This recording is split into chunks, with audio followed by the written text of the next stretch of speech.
Un plan d'urgence dans le 93. Voilà ce que réclament ces profs de Seine-Saint-Denis qui manifestent aujourd'hui en nombre vers le ministère de l'Éducation, alors que la rentrée est perturbée dans plusieurs établissements du département par des grèves. Gabriel Attal et sa réforme des enseignements, le choc des savoirs n'a visiblement pas convaincu.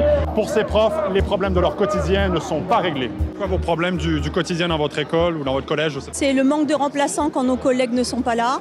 Ce sont des élèves à besoins éducatifs particuliers qui parfois ne sont pas accompagnés. On a des gros problèmes sur les bâtis. On veut vraiment une réhabilitation de beaucoup d'établissements. Par exemple, on a trouvé des cafards, on a trouvé un rat l'année dernière, on a une porte d'entrée qui est explosée depuis le mois d'août. Moi je suis prof de physique-chimie, dans une des salles que j'utilise, il y a des fuites de partout, il y a un faux plafond qui s'est effondré aussi dans les couloirs et c'est jamais réparé. On ne veut pas d'éducation à 10 vitesses parce que c'est ce qu'on ressent actuellement, c'est qu'on a l'impression qu'on nous met de côté et c'est très humiliant et pour nos élèves et pour nous. Après la pandémie, les études internationales ont montré une baisse du niveau des élèves français, notamment en mathématiques. Le gouvernement veut donc revoir en long et en large les enseignements pour septembre 2024 et créer des groupes de niveau. Ici, on est vent debout contre cette mesure. L'hétérogénéité, elle fait en sorte que les enfants sont tirés vers le haut.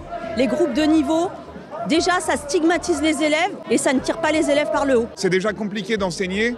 Si on se retrouve avec un groupe d'élèves qui sont démotivés, qui ont l'impression qu'ils sont pris pour de la merde, ça va être complètement impossible de les faire travailler. Logiquement, on peut se dire qu'avec moins d'élèves, c'est plus facile de les accompagner, non? Pour nous, il faut avoir moins d'élèves dans toutes les classes et dans tous les niveaux.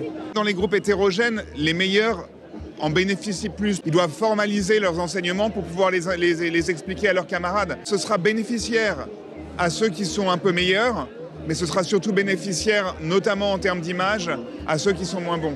Réformer les enseignements en ce moment, c'est pas une priorité pour vous? Réformer les enseignements, c'est une priorité, mais tout est à considérer, c'est quel sens on donne à ces réformes. La réforme du choc des savoirs, elle consiste à demander encore plus aux enseignants sans quasiment aucun moyen qui est donné derrière. S'il n'y a pas les moyens derrière et si on ne s'intéresse pas aux vraies problématiques dans les établissements, ça ne sert à rien. Donc c'est pas un problème d'être pour ou contre des réformes dans l'absolu, c'est qu'elles soient intelligentes ces réformes. Et à un moment donné, la bêtise qui vient de bureaucrates, ça commence à nous gonfler sérieusement. On a vraiment besoin que ça bouge et on a besoin qu'on nous entende dans le 93. Et qu'est-ce qu'on veut? Un plan d'urgence. Pour qui? Pour la Seine-Saint-Denis.